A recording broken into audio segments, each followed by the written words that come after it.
This moment is different than all the others because we saw it.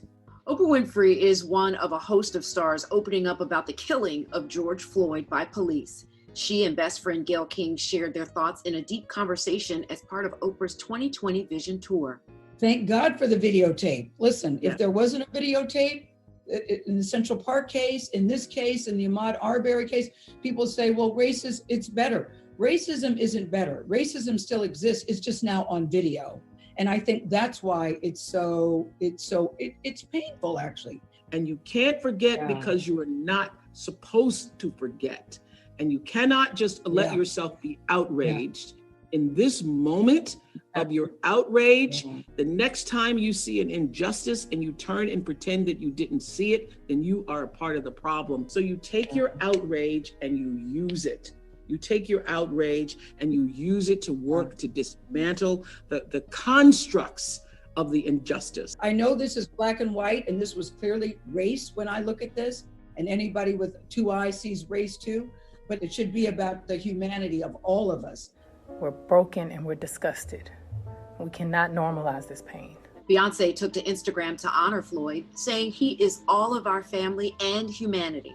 The Grammy winner is asking her millions of fans to take action by signing petitions for change, one of which hit nearly 12 million signatures. Meanwhile, her former Destiny's Child bandmate Kelly Rowland shared her emotional reaction during an interview with E.T. Yesterday, I was just mad, like red mad. And then last night, it was like tough to sleep. I'm happy that it's actually bothering us to the way it is now, because that's when action happens.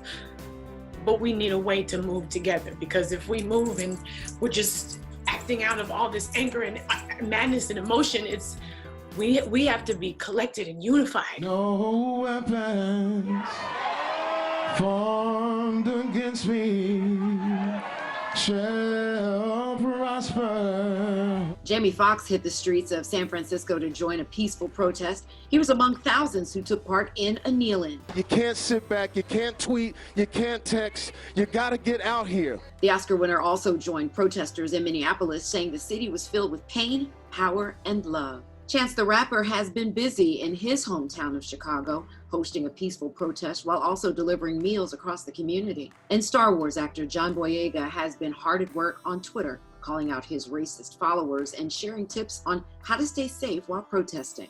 Former SNL star Leslie Jones has also been using Twitter to connect with people, sharing a strong message that the only way to make change is to get out and vote. So as hard as you guys are going and protesting, I pray to the good Lord that y'all go this hard when it's time to vote. Y'all gotta know I'm pissed too. I understand the frustration, but we gotta change the system. Former NBA star Steven Jackson grew up with George Floyd and shared his thoughts with NBC's Craig Melvin on the Today Show. How will George's name live forever? A lot of police brutality has gone on. Change is gonna start with George Floyd. America, you don't want us pulling the you on you. And Jay-Z teamed up with families, activists, and attorneys to take out a full-page ad in newspapers across the country in dedication to Floyd. The ad features a passage from a speech Dr. Martin Luther King Jr. made in Selma in 1965. And finally, in a moving moment that has been viewed millions of times, Keke Palmer was out with protesters in Hollywood when she asked the National Guard to march with her. March with us, march beside us, you get your people. Y'all march beside us, march beside us. March beside us, let the revolution be televised. March beside us and show us that you're here for us. Make history with us. Can you take a kneel? Can you take a kneel? I don't know, they ain't enough for me. Let me see. They ain't enough for me.